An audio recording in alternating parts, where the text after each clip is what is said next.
Welcome to Football Never Sleeps, presented by Academy Sports and Outdoors.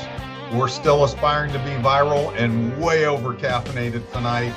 And as always, a proudly sponsored weekly YouTube show all about Notre Dame football and a fan base that's probably getting a little bit worn out from all the clickbait headlines involving Marcus Freeman. I'm Eric Hansen, sitting in South Bend, and definitely not a candidate to be the next LSU coach. He's Tyler James, sitting in LaPorte with a post-bye-week smile, I hope.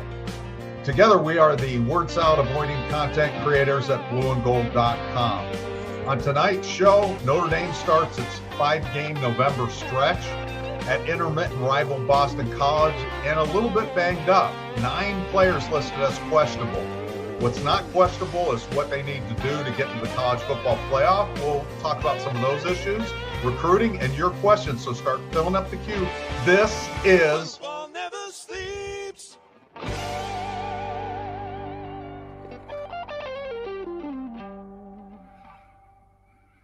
All right, Eric must have been practicing his intros during the bye week because he nailed that. There was no rust involved at all. Well done, Eric. As Eric mentioned, Football Never Sleeps is presented by Academy Sports and Outdoors. At Academy Sports and Outdoors, we proudly honor our brave military and first responders for everything you do to protect our nation and serve our local communities. We appreciate your unmatched dedication and countless sacrifices. And from October 19th through November 11th, we're giving you our salute with 10% off your sports and outdoors purchases at your local Academy store and online at academy.com/discount. Exclusions apply. Wanted to say thank you for everyone tuning in live. We want to hear what you guys did with your bye weekend in the chat, so let us know what you did as well. Shout out to Scott, Irish fan, Robin, Rudy in the chat. I'm seeing a lot of, I don't know if the YouTube's doing it differently. I think we got handles rather than names. I'm not sure what that's all about. But Robin, Rudy should be, I think, Jeff Stevens. So I think if we call you by something differently, I'm seeing something different on my end in terms of names for you guys. So I apologize if I call you something you're not used to. But let's get into our Marcus Freeman media session. But first, a reminder to like the video, subscribe to us here on the channel if you're not already. Consider a subscription to us on blueandgold.com as well. New users can sign up for the first week of an annual subscription for just $1. If you head over to blueandgold.com and hit the join now button at the top of the page, you can take advantage of that new subscriber deal. And like I alluded, Marcus Freeman spoke to reporters today and started to look ahead at Boston College. What were your takeaways from Marcus Freeman's press conference, Eric? Well, it's interesting because it was kind of a scattered press conference, and I think they were really good questions. People just had different agendas, all kinds of different things that they wanted to know about. It was more kind of cleaning up than really information seeking. So for me, maybe the 3 big takeaways. Number 1 was what he had to say about the quarterbacks, both CJ Carr and Kenny Minchie.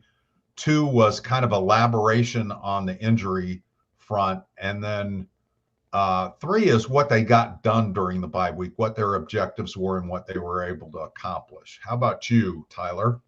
Yeah, we'll talk a little bit about the injuries later. Some of it were injury related, but not as it related to the guys that maybe won't play this week. He mentioned Noah Burnett feeling much better as we go into the week, and he's no longer on the injury report. That should be good news for Notre Dame. He talked about the health of Christian Gray when talking about what Christian Gray's been going through. He said he's a guy that's pretty injured and banged up, but the thing about Christian is he's such a tough individual that he never wants to come out of the game, never wants to tell somebody how he's truly feeling. And Marcus even said, we know he's banged up without him even saying it. So that's been part of their evaluation of Christian Gray as well. And then I asked him about the scout team offensive line because I was doing the math in my head of like, okay, they have so many offensive linemen who are either out or questionable with concussions. What is the scout team offensive line looking like? And he revealed that Brendan Vernon, Armel Mukum, and Sean Sevillano are among the defensive linemen who have been playing some scout team O-line for Notre Dame in some recent weeks. Max Anderson, who's a walk-on, and Owen Strebe, who's a freshman, have basically been the offensive line constants there, with the defensive line stepping up to help out there. So I thought that was kind of interesting. Cool. All right, let's get into the injury updates. Notre Dame will be without a pair of starting linemen against Boston College. Left guard Billy Schrouth, who's dealing with a knee injury, and defensive tackle Gabriel Rubio, who has an elbow injury. First, Eric, I wanted to get your thoughts on how long Notre Dame can survive without Rubio. Obviously, Notre Dame played against USC without him. And when do you think his absence will be noticed most if he's not back by then? I think they can survive into the postseason without him. They'd obviously love to have him because you're counting on more guys to step up, like Jason Anye, who did against USC. I think the game where he'll probably show up the most not being there is Navy. I mean, having a big 6'5" physical guy like that, kind of stuffing the fullback and limiting Navy's options, pun intended. I think that would be the game I think they would miss the most. The rest of these teams are really pass first and run as an afterthought kind of teams, and that's what Gabe is best at is run defense. How about you? What's your thoughts on that? And we can do Shroud next. Yeah, we're on the same page with that. And none of these teams besides Navy really run the ball very well, so I'm not sure that they can take advantage of his absence.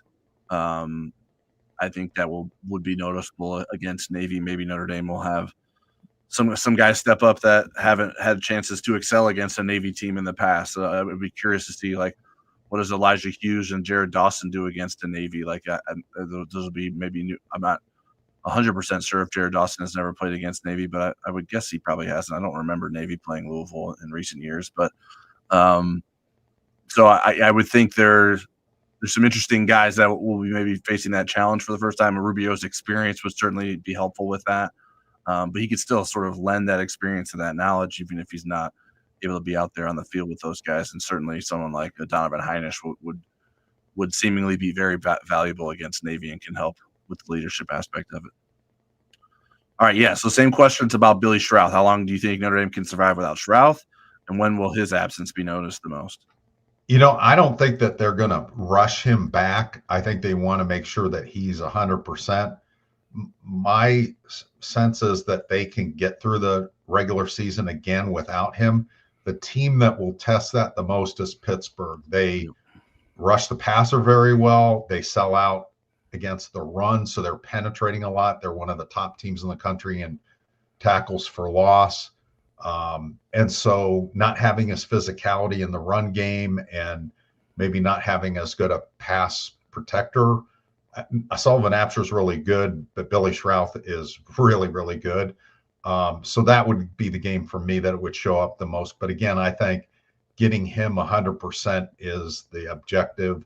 And, you know, Joe Rudolph said in the spring, I want to develop 10 deep so I have confidence in the 5 guys that we'd have to plug in if people got hurt. So far, they've had to do that. Yeah, I'm a bit worried about what the line is going to look like without Billy Schrouth. I just think he's that good. I thought he's been clearly Notre Dame's best offensive lineman this season. I'm not sure that Boston College or Navy has the personnel to make a difference against Notre Dame without Billy Schrouth. I think Pittsburgh does. But even beyond that, I'm just curious, like, how consistent will Notre Dame's offensive line play be without him? Like, how they could cover up the absence of Ashton Craig. How do you cover up the absence of both Craig and Schrouth? And so that'll be a bigger task for Notre Dame, and I'm curious what that looks like. So maybe it doesn't cost them in terms of wins and losses, but I think it could impact the consistency, the explosiveness, and maybe some drives where you're used to being able to get 6 yards on a rushing carry to start the series, and maybe you're not able to consistently get that as often when you have someone like Billy Schrouth out. So I think that is a concern, and we'll see how Notre Dame handles it. Certainly, we've seen Joe Rudolph handle Notre Dame offensive linemen going down in previous years, so it'll be another test for the Irish to go without Billy Schrouth. And as you mentioned earlier, there's 9 players who were listed as questionable for Saturday's game. Most of them are injuries that we have already been known about and have been impacting the team. I imagine we'll get some clarity later in the week, as soon as Thursday, on some of those guys. The biggest revelation from my perspective was Jordan Botelho being out with a concussion. How would you I mean, we don't know if Botello will play or not, but I'm just curious, what do you think of the season Jordan Botello is having? It's quietly effective is the way that I would probably phrase it. He has been pretty solid against the run, just really fundamentally sound against run or pass. We haven't seen the sack totals, but I think he's done a good job of still creating some pressures.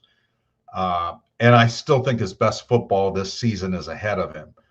He had two major injuries. He had the knee injury back in September of 2024, recovers from that just in time to tear his pec. And the original timeline felt like it was going to be October, and he comes back and he plays in the opener. And they, kind of gradually upped his reps. I think because he missed so much time, there was a little bit more rust than there was for Boubacar Traore, who was injured kind of in a similar timeline last year. But I think I think there's nothing but improvement ahead of him. And I think that's why they've invested in him as a starter, putting him on the bookend from Boubacar Traore. Yeah, I think he's stepped up in doing that. Like, I'm not sure that maybe is his best position, even though Notre Dame has talked about trying to make those positions similar. Quiet was one of the words that came to mind too when I thought about Jordan Botello's season. I don't know that he's made as big of an impact as I thought he may.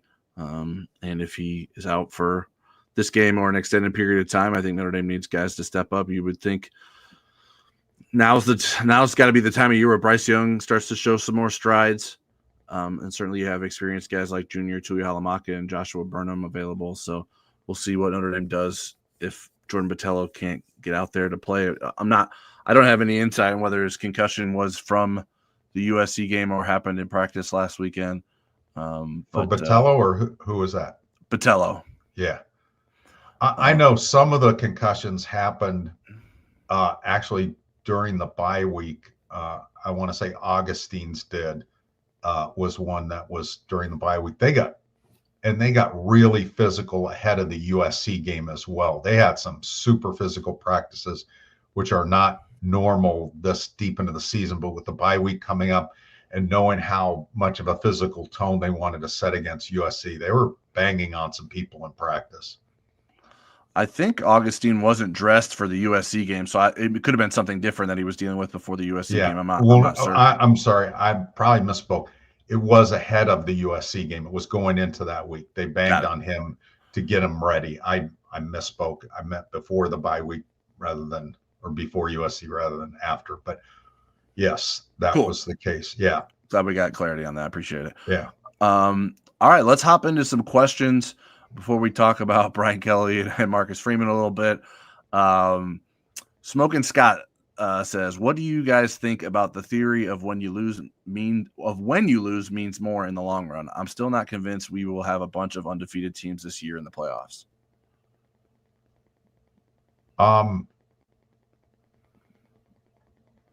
Well, I think what the committee tries to do is look at who the 12 best teams are at the end of the year, including the conference champs. So obviously maybe you're taking 11-1, 11 best, and then the one group of 6 team.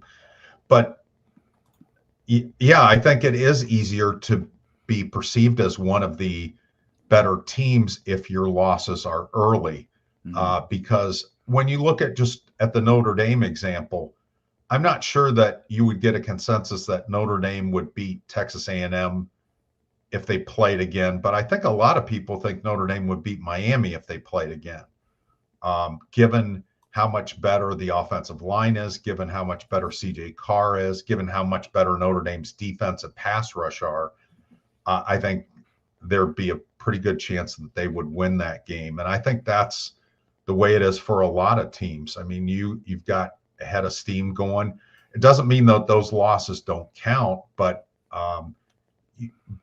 if you play your best football and you're an improving team, it puts doubt in the committee's mind that you would actually lose those games if you replayed those. Yeah, I definitely think it if you lose early, it doesn't hurt you as much, which is part of the reason I'm not as against opening up the season with tough opponents, just because I think if you're going to play tough games early in the season, I don't think those are going to be held up against you as much. And especially with Notre Dame not having a conference championship game to maybe get an extra good mark at the end of the season. I think especially for Notre Dame, if you're going to lose early, and then win out. And even if you're not running a crazy gauntlet the rest of the season, if you can impress and win a couple of tougher games along the way, then I think you're in decent shape. And so that's probably going to be a winning recipe for Notre Dame moving forward if that's how they want to play it. Robin Rudy says, can the players with concussions play with padded/protective helmets? To be clear, I'm not saying it's a good idea, just if it's allowed per NCAA. You cannot play in a game until you are cleared. There is concussion protocol, and until you pass through those stages, you can't play in a game. If you're wearing a Zeppelin on your head, you can't. I mean, the headgear doesn't matter. You have to pass through all those because, I mean, it's a brain safety issue. There's no way they're going to modify the equipment. It's all about passing through and making sure you're 100% ready to play. Yeah, and I do believe, I was just Googling, I think you can wear the Guardian caps in games. I'm not sure that I can remember seeing a college football player, at least in a Notre Dame game, wear one. I've seen it start to trickle into the NFL in terms of some of those guys wearing the Guardian caps. But yeah, that doesn't allow you to come back sooner if you have a concussion. That you have to get cleared of the concussion protocol, and then wearing something like that is usually a personal choice in terms of whether or not a player wants to use that. I know they've used them in practices, but I'm not sure that I can recall, at least in a Notre Dame game, someone wearing one of those. I have not seen it in a college game.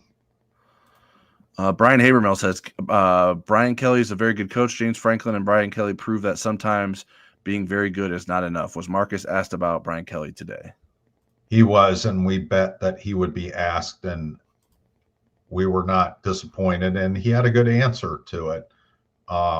He basically, was also asked kind of the state of college football in general, that all these coaches are being fired. And, he's like, we get into the profession knowing that this is a possible consequence, but you need to really focus on what you're trying to do at your job and not worry about what could go wrong, so forth. That's the very, very abbreviated. Jack Sobel, our teammate, has a story on that at blueandgold.com if you want to see kind of the whole discussion that played out there. All right. Scott Fegan says, because of the injuries, do we see Will Black getting some significant playing time moving forward? He and Augustine both have. I had a couple of intel pieces the last few days.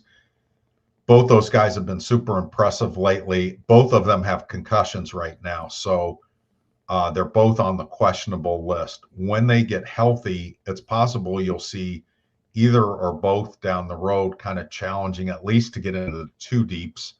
And given that there's all these scout team players from the defensive line, they're not too far away from being in the one deeps. Yeah. But both of those guys have been really impressive. Definitely. And Cam Herron too. I mean, 3 out of the 4 freshmen have really delivered in terms of being ahead of the curve, because that's kind of unusual for a bunch of true freshmen. Usually you might get 1 or 2, but to have 3 of them that have done so well that you could trust them in a game, I think is saying something. Yeah. I wrote the story about the scout team offensive line and trying to run through, okay, who's probably running with the backups on the offensive line behind the starters. And I could account for the guard spots, but there's really only one backup tackle right now with Styles Prescott, if you exclude Matty Augustine because of his concussion. Robbie Wolin is a walk-on that was not mentioned or listed anywhere. So I don't know if he's the backup right tackle behind Emil Wagner. I know Gerby Lambert, I believe, is listed on the depth chart. So he's pretty busy as the starting right guard right now. So I think Augustine, as long as he's healthy, I think should be taking second team offensive tackle reps based on the guys who are available. Will Black, I'm not sure that he has made that leap earlier in the season, but I think, yeah, he would be in the conversation because I think the two backups now are Chris Terek and Devin Houston, I think would be the two backup guards right now based on who's available and healthy. The money quote from a source I had was Will Black Matty Augustine is, I think, ahead of Will Black right now. The source told People me. were so mad at me when I said that in the fall or in the preseason. But they also said, the source also said that it's going to be hard to keep Will Black out of the starting lineup next year. That's how good he is. And Augustine too. I mean, those guys are really, really talented. You think about two guys that played their high school football in New England, you normally don't think of as early achievers, but those guys have played decent competition and they've adjusted to the speed of the game very well. So that's a good thing. You mentioned the whole right tackle, right guard thing. We saw when Emil Wagner had to come out of the game, it was a couple of games ago, it was a home game, and Gerby slid over to the right tackle, and I think Absher came in. You could have a scenario where Chris Terek came in, even though he's listed as the second team. I mean, I think Chris Terek is second team everything right now in the interior, or at least third team. So that's a possibility, but they'd certainly not like to get down where they're having to look at those scenarios. They like to get some of these guys back. Another question from Scott Fegan is, do you expect to see more freshmen getting playing time going forward? The secondary could use a rest, as would the running backs. I do think that you're going to see more freshmen playing because there's a lot of them that haven't even played a single play this year. I think on defense there were maybe 9 of them that hadn't played any plays, and Ethan Long's played 2. And on offense, it's similar numbers. There's maybe 10 that haven't played. I'm trying to think off the top of my head, but it's big numbers. But now they can get to where they can play a lot of those guys in 4 out of the last 5 games if they want to. They can sprinkle them into special teams. They could bring them in late. There's some guys that have earned some maybe a little bit higher leverage snaps and so forth. When you're saying secondary like Ethan Long and Jadon Blair, I think if you're going to see somebody at safety of those two, it would be Ethan Long. As far as the corners, I mean, they're already playing 2 freshmen there. They want to get Devontae Smith back. Yeah. I don't think Cree Thomas is real close to seeing meaningful snaps in a game unless it were on special teams. Yeah, the way the schedule is, I mean, there should be opportunities for guys to play when the game is already decided, and so these guys will get rest, whether or not it's a freshman playing or someone else who doesn't play as much, because I think Notre Dame should be winning by lopsided margins in a number of these games. Now, will they all come in a stretch close to each other or spread out? I think probably more spread out, especially because it can be hard to build a lead on Navy if Navy's holding the ball a lot. So we'll see how that all plays out. But I think there should be opportunities for guys to get on the field, and we'll see who steps up, who gets more opportunities, and what that means in terms of if Notre Dame goes to a playoff. Are there some guys that maybe they can trust on special teams more that got some opportunities in these games on defense and stuff like that? I think there's a number of different ways they could go with that. Mike DeVoy says, if we're blowing out Boston College and Minchie gets a few drives under his belt, do you think Tyler Buckner or Blake Hebert gets in for a series? I think it would be Tyler Buckner, but they may want to take a look at Hebert. I know that Buckner is decidedly ahead of Hebert in terms of depth chart. Like if you needed to use a quarterback, it would be Buckner. They may want to just get Blake's feet wet since he theoretically is going to be around next year. Tyler Buckner will be out of eligibility. But so I think that's what they would have to weigh in that situation is, do we want to get his feet wet? I mean, this would be kind of the game that you would think Blake would play. And since he's a Canadian kid, but he played his high school football in New England. And so this might be the game to try to get him in if it's a blowout. Now, Boston College was very competitive with Louisville. They've lost 7 games in a row, but they were competitive with Louisville last week. Yeah, I think I would imagine those reps would be more valuable for Hebert than Tyler Buckner. Like, Tyler Buckner knows what it's like to get out in a game. It's not like this wouldn't be a new sensation for him. And like, if you're giving him just 1 or 2 series, he's probably handing the ball off mostly. And so, like, I think it would probably be more beneficial for Blake Hebert than Tyler Buckner in a scenario like that. And obviously, like you mentioned, if we're talking about trying to get someone ready to play in an emergency in 2 weeks, then Notre Dame would be in a situation where it's trying to get Buckner some more opportunities. But I think a game situation like that, I'm not sure that he would necessarily need something like that. All right, let's get into some of the head coaching talk and talk a little bit about Brian Kelly, Marcus Freeman. We have some questions related to that. Just quickly, what are your thoughts on Brian Kelly getting fired down at LSU? Are you surprised that it ended this quickly? Yes, I will say that. I'll do a yes, and then I have a little bit of an explanation. I mean, once it got close to the end, no, but right. I mean, if you had said at the beginning, Brian Kelly will last only 4 years at LSU, no, I wasn't taking that bet. My concern, and we talked about it between each other, is I was concerned whether he would be a fit down there. I think Brian Kelly can coach, but I think some of the things like, can he hire the right assistants? Can he keep the right assistants? I knew he'd have the resources, but again, I've seen so many coaches that are really good coaches go to somewhere where they don't fit and they don't do well. I'm not saying Brian Kelly didn't do well, but man, I was driving back from Ohio, listening to the end of the Texas A&M LSU game. And man, on the LSU radio network, I was not surprised that he was going to get fired listening to those guys. They would have loved to just plucked him off the sideline and fired him at that point. How about you, Tyler? Were you surprised? Yeah, I similar to what you said. I think he is a quality coach. I think where he excels as a coach is more of a manager type than an X's and O's guy, than a buddy of the players guy. And I thought that maybe that's what LSU needed in terms of getting things all moving in the right direction, and someone that understands what you need to do to win at a high level.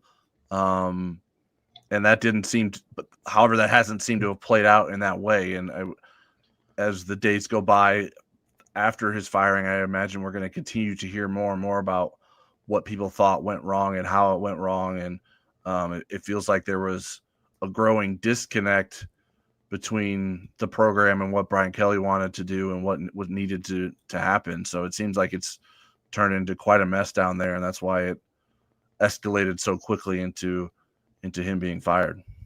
Yeah, I mean, the first couple of years they had trouble on defense, and then Mike Denbrock leaves and the problems go over to the offensive side of the ball. Yeah, Mike Denbrock seemingly got out at the right time there at LSU. And as we've seen with every big opening seemingly so far in this coaching carousel cycle, which just started early and earlier, Marcus Freeman continues to be named on these hot boards for the high profile jobs, Penn State, Florida, LSU, among the latest. Do you think there is any reason for concern that Marcus Freeman may leave? Does Notre Dame have any choice but to give Freeman another raise already? I do not think that there's reason for concern. If they want to give him a raise, I think, putting him in where he deserves to be with the market, with all these new guys getting hired, I think that could make some sense. I don't know how many years you have to add to his contract. I don't think that that's necessarily what he's looking for. And he's got really good support from the administration. They're building the Shields Family Hall, which is a great football facility that's going to help them expand beyond the Goog. But I think, yeah, I mean, is he due for the raise? If he goes 10-2 and they get in the playoff, absolutely he deserves a raise. If they go 8-4, I'm not sure you want to give him a raise. Yeah, I think that's tough because there's just so many places that I think would still hire him away and pay him more if he wanted to leave. And so that's the game of chicken that Notre Dame would potentially have to play. I think if you're Notre Dame, you hope you keep winning and don't have to worry about that. And that you make the playoff again and he deserves another raise. I think Notre Dame's going to have to be prudent in making sure that it does what it needs to do to get him to stay, whether that's another raise or something else that incentivizes him to stay, that he believes gives the program more strength or his coaching staff more strength. I think it could go poorly, but I don't anticipate doing that. I think Notre Dame would have to be stubborn for it to go in a way to not work out where Marcus Freeman ends up staying at Notre Dame.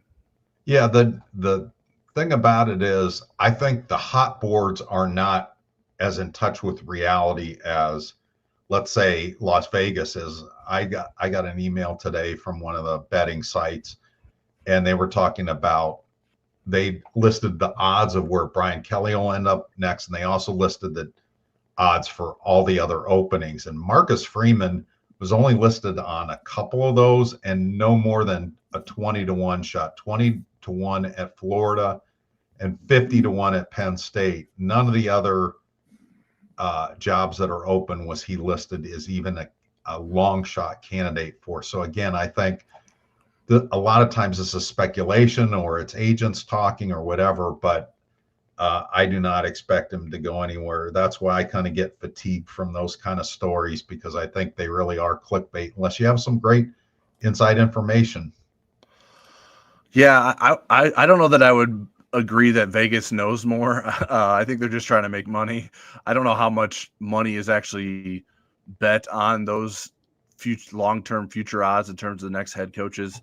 I think those are just as much about garnering conversation as hot boards can be at times. And I think like initial hot boards are the most meaningless, because it's just like, well, how are you possibly going to know who the next head coach is going to be immediately after the head coach was fired? Like, it usually doesn't work out that simply, that the first guy that people think might end up being the next coach is going to be the next coach. Obviously, sometimes there's obvious fits, but the hot boards are conversation starters, names to know, names to consider. And I think from everything that I've seen, at least from the On3 reports, it's just mentioning Marcus Freeman as, hey, you got to at least talk to him. It's not like Marcus Freeman is going to leave Notre Dame to go to this place, and that's why we're putting him on this list. So I think context is important when sort of digesting the information that gets put out there. MJ H Irish says, "Hey guys, give me an over under of Marcus Freeman being at Notre Dame for another 5 years." I don't know what that means, over under for 5 years. So that saying, that's not a yes or no question. I'm supposed to say he'd be there 4 years or 6 or more. Is that what I'm? Yeah, will he be here for 4 or less years, or 6 or more years?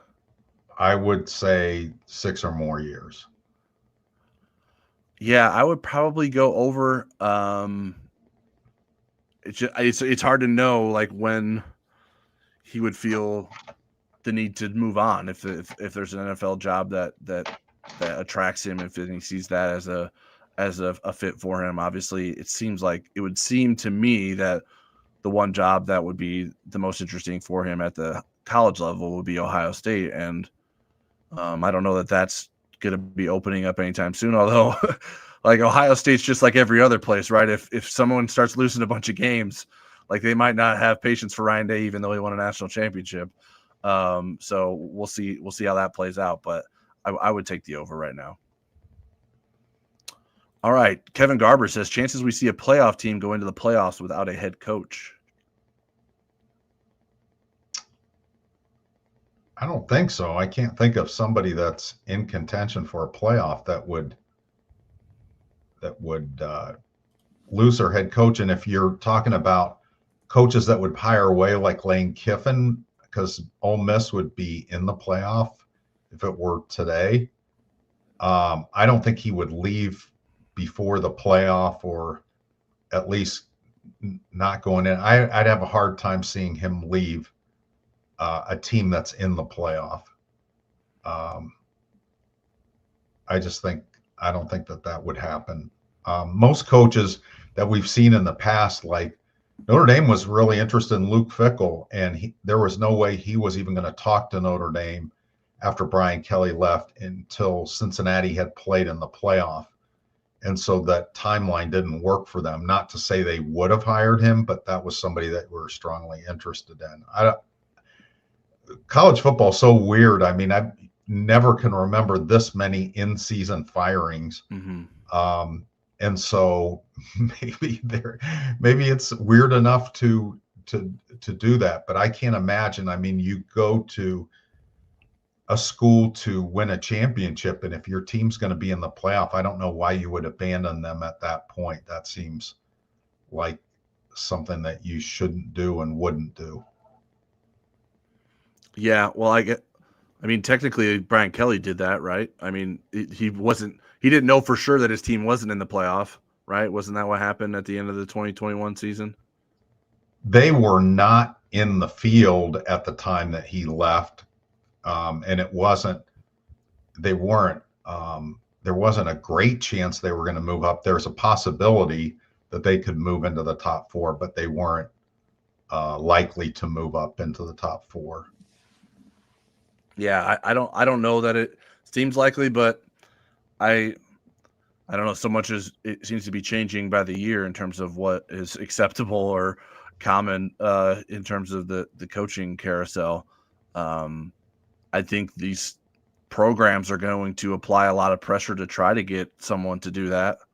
I think from their perspective, they probably want the coaches they're interested in to not make the playoffs. So that's not a concern. So they can get the coach they want. But obviously, making the playoff is an achievement, and it would be a hard time to talk a coach out of sort of chasing the chance to win a national championship. Brian Habermill says, what's Jaden Greathouse's injury status? Questionable still with the thigh injury. All right. If Endy doesn't, according to this is Jeff Stevens, if Endy doesn't work out the series with USC, who might fill that spot on the schedule in 2026? I'm not sure. I haven't thought that far ahead. I've thought more long term. Jack Sobel and I did a point counterpoint on that a few weeks ago, and my thought was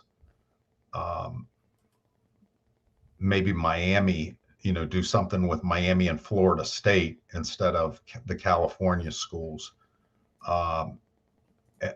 or rotating SEC teams, like schedule home and home for 2 years with an SEC team, then a different SEC team. That was my number one goal, but I haven't really thought that far in advance. What I had heard is that they're pretty close to getting a 2-year extension, but again, it's when the games would be played. That's the hang up on that. So I think until that falls through, then I will invest. I only have so much bandwidth, Jeff. There's only so many brain cells, and that stretches me too far.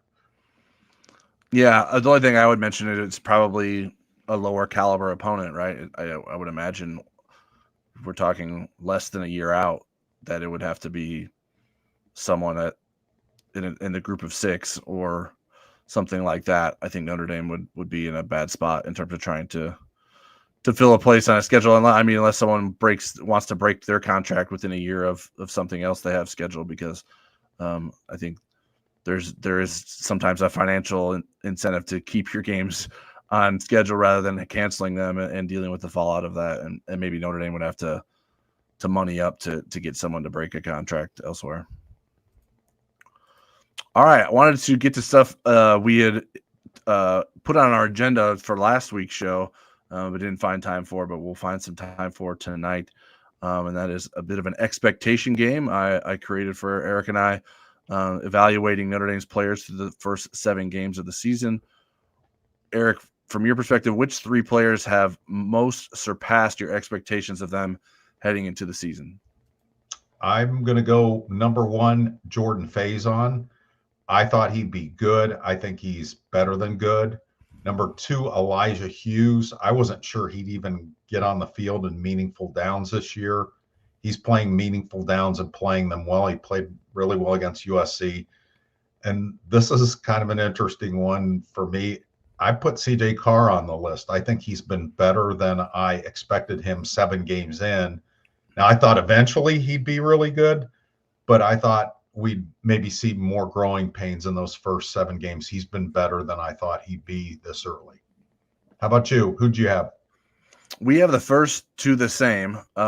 Jordan Faison is someone we did an exercise before the season in ranking our top 25 players in terms of the impact they would make this season. I had Jordan Faison ranked 25th.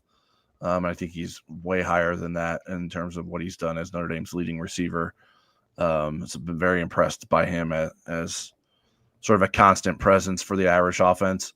I had Hughes too. He was a total afterthought from my perspective in terms of someone that could make an impact in a not top heavy, but a deep defensive tackle room.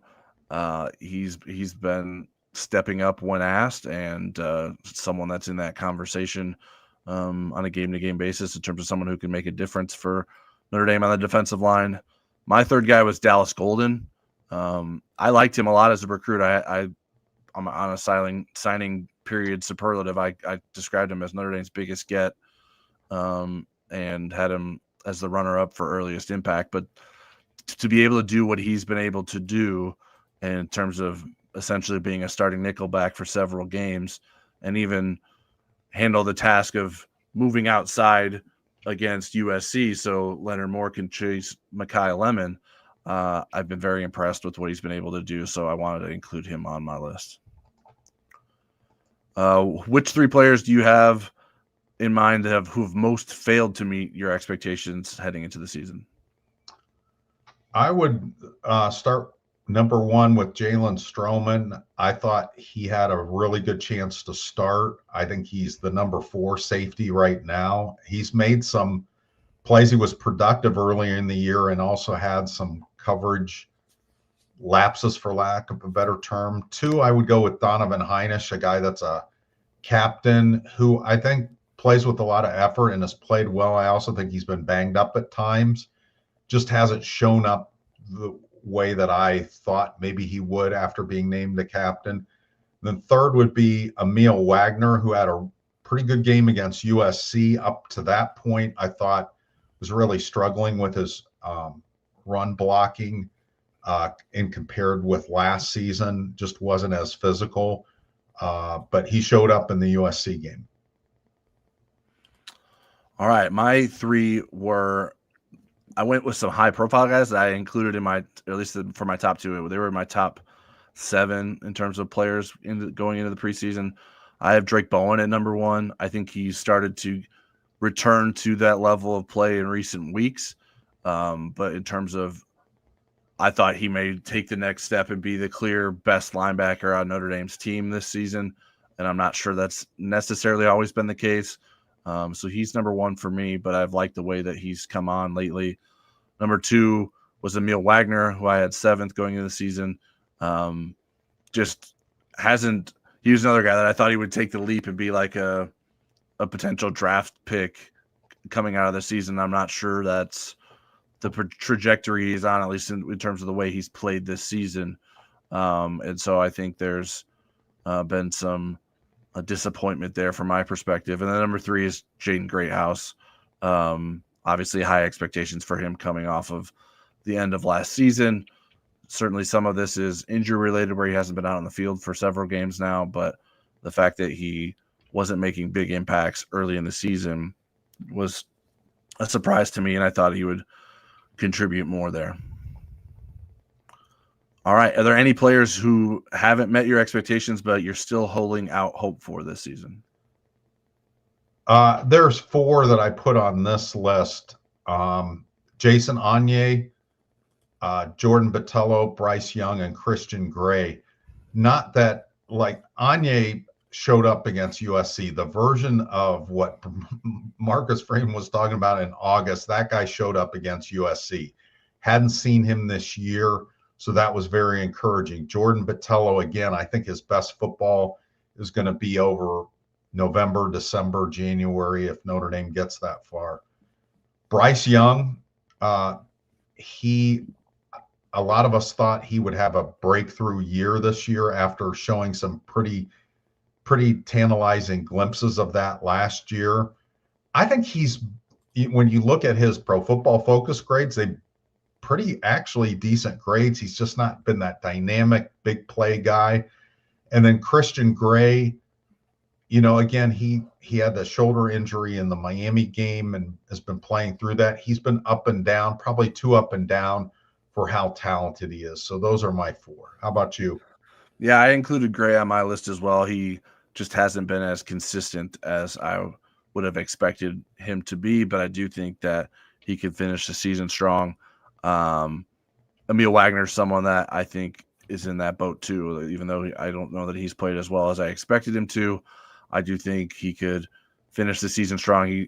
He is at least fortunate in terms of having a consistent guard next to him. In terms of Kirby Lambert, he hasn't had to deal with injury issues with the guy playing next to him. So I think continued chemistry between those two could pay off for Emil Wagner as the season moves on. And I have Bryce Young as well. He just hasn't made the impact that I think we maybe over-anticipated coming into this season. And I do think there's still a chance that he could, down the stretch here, have some big moments for Notre Dame. All right, let's talk a little bit about the defense, Eric. It seems like a long time ago when we were constantly fretting over Notre Dame's defense because the improvement has been pretty significant since the first 3 games of the season. What aspect of improvement has been the most impressive to you? Well, this is going to be kind of counterintuitive, I guess. From an aspect of what they do well, the run defense has rocketed up the national rankings. They are 17th going into the Boston College game against one of the worst rush offenses. But in terms of a position group, I'd say the safeties. When Tay Johnson became a starter, that elevated that group. Luke Talge has done a really good job as the third safety. I really like what the safety group. So the run defense on one end, and the safeties are part of the run defense, but those are the two things that jump out at me. How about you? Yeah, I think the way that Notre Dame's went less about position groups and more about a little bit statistical in terms of being more sound in coverage, like that we see with our eyes, but I think it's matched up with the improvement that Notre Dame has made statistically through the first 3 games of the season. Notre Dame's pass efficiency on defense was ranked 103rd, and now they were at least at this time last week. I didn't update these numbers. They were 40th in pass efficiency defense. They are still. So that has been impressive in terms of what Notre Dame has done. And then the pass rush, I think we talk a lot about the defensive back improvement, and Marcus Freeman was always like, hey, it's more than just the DBs. We got to get the pass rush to sync up with what we're trying to do on the back end. And Notre Dame's pass rush was terrible at the beginning of the season. They were 105th after the first 3 games with 1.33 sacks per game. They've increased that by more than a sack per game with 2.43 per game. They were 33rd as of last week in pass rush. So that has taken a step up. I've been impressed with what Notre Dame's been able to do there, even with maybe not getting as much out of a Bryce Young or a Joshua Burnham or a Junior Tuihalamaka in terms of guys that can add as pass rushers. But still as a defensive game plan, they're finding ways to get sacks and get after the quarterback. And I think that's been impressive. What do you think we should expect from the defense moving forward in November? Dominance. I think improvement and dominance. I think they've figured some things out schematically. They're getting good at those things, and they're playing teams. Every team that they play the rest of the season is one-dimensional one way or the other. You have Navy, who's the best run offense in the country and doesn't throw that much, although they do throw it well when they do, but they're very run-oriented. And then you play 4 teams that are decent passing teams and awful running teams. And so those are easier teams to prepare for because you're not being constantly put in that pass run dilemma as a defensive coordinator like you were against USC. Notre Dame had to kind of pick its poison in that game, and they decided to lean into the run and take their chances against the pass, which is scary, and it worked. But against Boston College, there's no mystery on what the defensive game plan is going to be. Yeah, Boston College did run the ball decently against Louisville, at least comparative to what they've done so far this season. So I'm curious. I didn't watch that game. I'm curious if they tried to do something differently with their new quarterback and how that has changed things up for the Boston College offense. But regardless of that, Notre Dame's defense should obviously have the passing game in mind in terms of trying to stop that. I think you nailed it. Dominance, like continuing to improve, continuing to force turnovers, create havoc. I think those are all things that should be on the table for Notre Dame here in November against some teams that maybe aren't of the same talent level as the teams that Notre Dame struggled against early in the season. Here's the rushing offense rankings. This is out of 134 of the 5 teams left that they play. BC's 125, Navy's 1, Pitt 110, Syracuse 115, Stanford 129. Yeah, pretty bad stuff on the rushing side of things, and we'll see how Notre Dame manages to focus in on the offensive attacks that are very pass heavy. And November is usually not a time of year where you want to be pass heavy if you're playing outdoors, right? Like the chance of poor weather could influence that too, and that spells even worse things for Notre Dame's opponents. Right. Some of the bad rush offense numbers tie into sacks allowed too, because that goes into your sack totals. So here's the rankings of sacks allowed. This is, if you're number 1, that means you don't allow very many. If you're 134, you need to go home to mommy. But Boston College is 111, Navy is 2, Pitt 121, Syracuse 105, and Stanford 121. So none of those teams besides Navy is good at protecting their quarterback, and Navy in part because they just don't throw very much. All right. Where do you think there is still room for improvement on Notre Dame's defense? I think everywhere. I think when you're number 59 in total defense, there's still room for improvement. I think, the linebackers could play better, and they have been. I think there's more pass rush for potential for this team, and I think the coverage could be better. It's really going to be interesting to see what Notre Dame's run defense number is at the end of the year. They haven't been this high at 17 at the end of the year, that high since 2012 when they were a top 10 run defense. Now they'll get Navy, and that'll skew that, but playing those other poor run offenses, I think Notre Dame has a pretty good chance to finish in the top 15 and run defense. But I think everywhere they can improve, and they have been. Just keep doing what you're doing. Right. Yeah, that interior run defense, especially with Gabriel Rubio out, is like an obvious area that they need to continue to work on. And I do think the defensive line can help in terms of improvement with its pass rush and not having to rely on the linebackers to get involved as much to create those sacks that I referenced earlier. So those are things like the secondary. I'm curious how they continue to sharpen things up. What can Christian Gray do to make sure that he's playing a more even game throughout games? That's something that maybe isn't going to be crucial in these remaining games of the regular season for Notre Dame, but would be good to see him continue to build confidence there going into the playoff potentially. All right, let's get some more questions. Scott Fegan says, who do you think will be the biggest surprise in the final 5 regular season games, both offense and defense? The biggest Notre Dame player surprises? That's how I interpreted it. Why don't you go first? Because I'm surprised at the question. Yeah. I need time to think of one. I think it's difficult on offense because so many different guys have played roles. I got one on offense. I would go with Cooper Flanagan just because he hasn't done much yet, even though I don't know that it would be surprising if we start to see more of him and he's productive when he's in there. Defensively, I don't know. Maybe we should go with Bryce Young as a surprise in terms of like him turning the corner and being more productive and getting to where we thought to be. And maybe some people have sort of given up on him. I know people ask questions about him all the time about why aren't we getting more out of Bryce Young? Maybe he surprises some people and gets back to where maybe we expected him to be earlier in the season. For offense, I'm going to go with Jaden Greathouse. I think once he's healthy, I think he can help Notre Dame a lot in the red zone. And for defense, I'm going to go with Jason Anye. I'm going to say that the USC game's not a fluke, and he's going to continue to flourish down the stretch.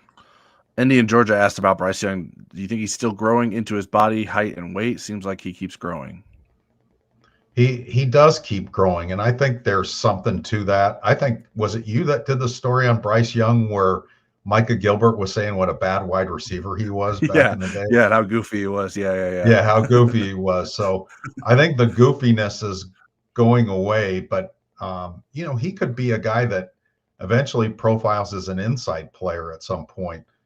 But I'm really excited about where his future is headed, despite maybe not the huge impact yet this season.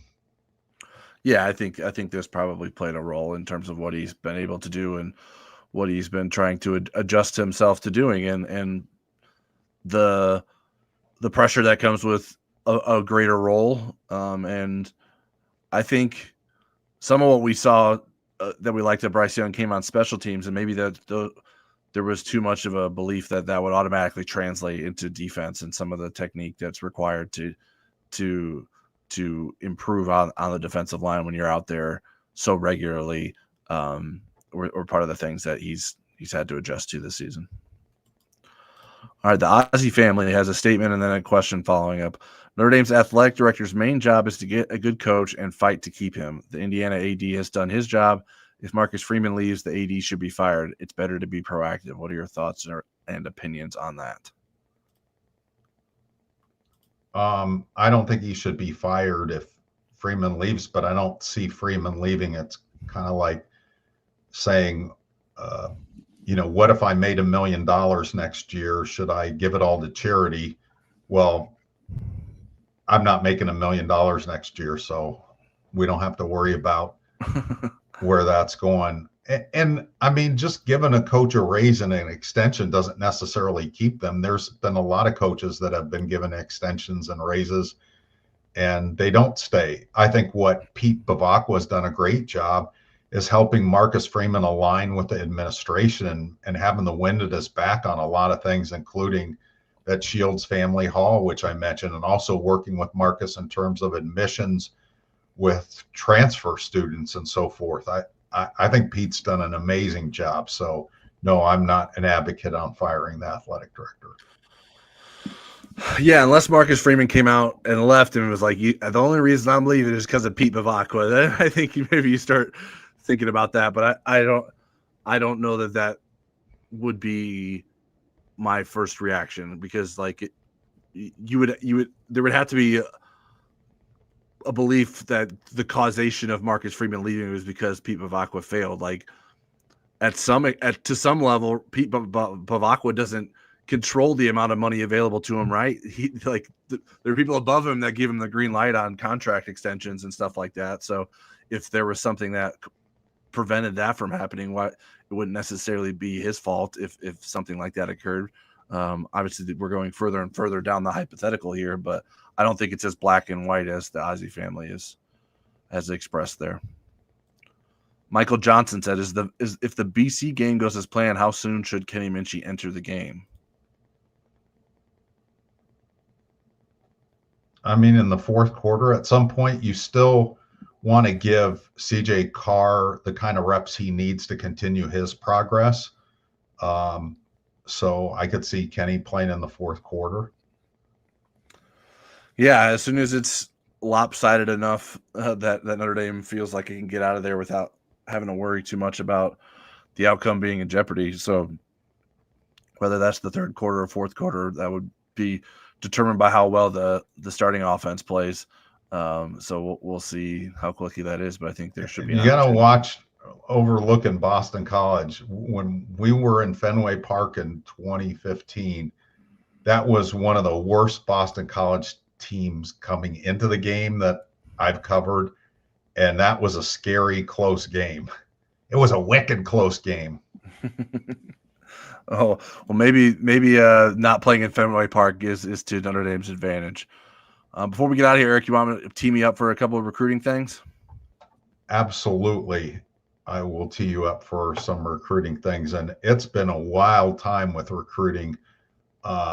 Notre Dame, they got a commitment for 2027. Tell us about that 2027 commitment and how many guys are in that class. Yeah, James Halter is the newest commitment for Notre Dame. He committed last week. He's the son of former Notre Dame player Jordan Halter, who played from 1989 to 93, I believe. And he's a four-star offensive lineman out of Pittsburgh Central Catholic. I think he's a very technically sound player. You can obviously see that his father has had some influence there. His father played for Joe Moore. Obviously very high on the technique side of things. He's a polished pass protector, which is not something you see, especially with juniors in high school. That is not something you see. So I like what I see there. He's a sturdy offensive lineman, plays with a good base.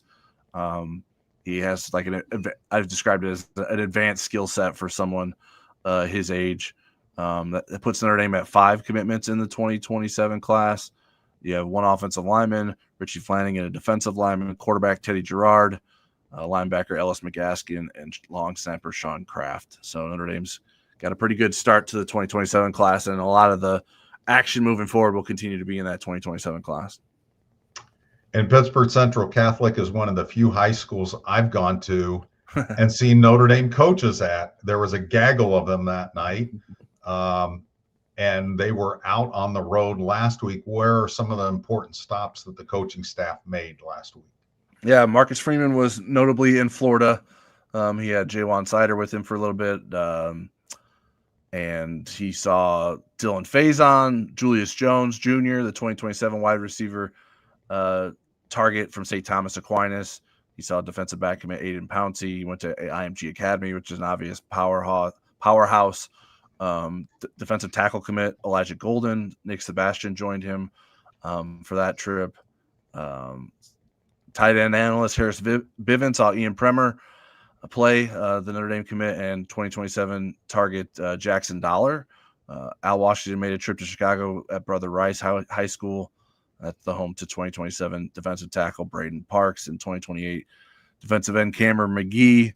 Analyst Javon Codlin visited a couple of cornerback commits, Chaston Smith and Kari Adams. So they got all over the country and saw most of their commits, but still some important targets as well, as Notre Dame took advantage of that second bye week. Awesome. Anything else on the recruiting front we should know? I don't think so. Plenty of stuff to watch in terms of how things continue to progress. Anytime schools lose coaches in terms of firings, there's a door of opportunity that opens up for poaching. I'm not sure that there's been a lot of obvious connections with, say, like an LSU or Florida, but Penn State certainly is a school that we're continuing to watch its commits in terms of guys that could maybe flip to Notre Dame, whether it's the 2026 or 2027 class. And so we'll be monitoring that. Keep an eye on blueandgold.com for updates there. That'll do it for us this week on Football Never Sleeps. We appreciate everyone tuning in. Make sure you're subscribed to the channel. Hit that like button before you go, and let us know what your plans are for the week. All right, we smash will see the you like soon. button. Smash it, but politely.